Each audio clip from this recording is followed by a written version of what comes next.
Senior সভাপতি আছে তাকে দিয়ে কাজ চালিয়ে দিয়েছেন।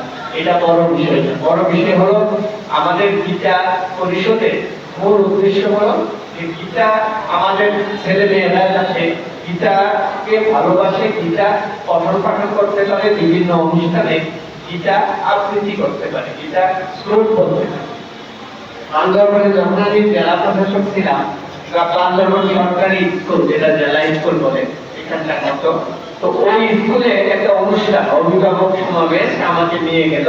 তো ওখানে বান্দরবানে যেহেতু সব জাতি গোষ্ঠী বসবাস করে, এখানে সব ধর্মই পাঠ করা হয়, কোরআন, ত্রিপিটক, বাইবেল, গীতা।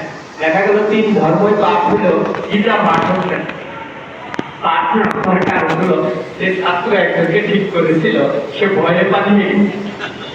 পরবর্তীতে দ্বিতীয় যে কোনো ছাত্র বা ছাত্রীকে এখানে করবে সেই অবস্থাটা নাই। তো আমি খুব আহত হইলাম, আহত হয়ে পরে একদিন শিক্ষক শিক্ষিকাদের সব দিকে গালিগালাজি করলাম অনেকটা। তারপরে একজন অন্য স্কুলের শিক্ষক বুদ্ধি দিলেন যে স্যার ওই অ্যাসেম্বলিতে আপনি গীতা অনুমোদন দিয়ে অ্যাসেম্বলিতে প্রতিদিন গীতা পাঠ, ঠিক আছে? অ্যাসেম্বলিতে গীতা পাঠ হইলে তো তাহলে তো নিয়মিত তারা চর্চা করছে। আসলে যে কোনো জিনিসই চর্চার বিষয়। হিন্দুদের ধর্মের ধরনটা হলো এরকম।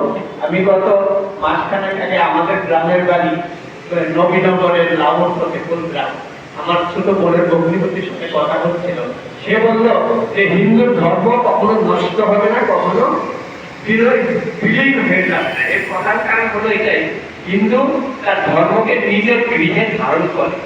প্রত্যেকটা হিন্দুর ঘরে একটা আসন আছে, সে যেটাই হোক, রাম ঠাকুর হোক, অনুকূল ঠাকুর হোক, রামকৃষ্ণ মিশন হোক, স্বরূপানন্দ হোক, তার একটা গৃহদেবতা আছে।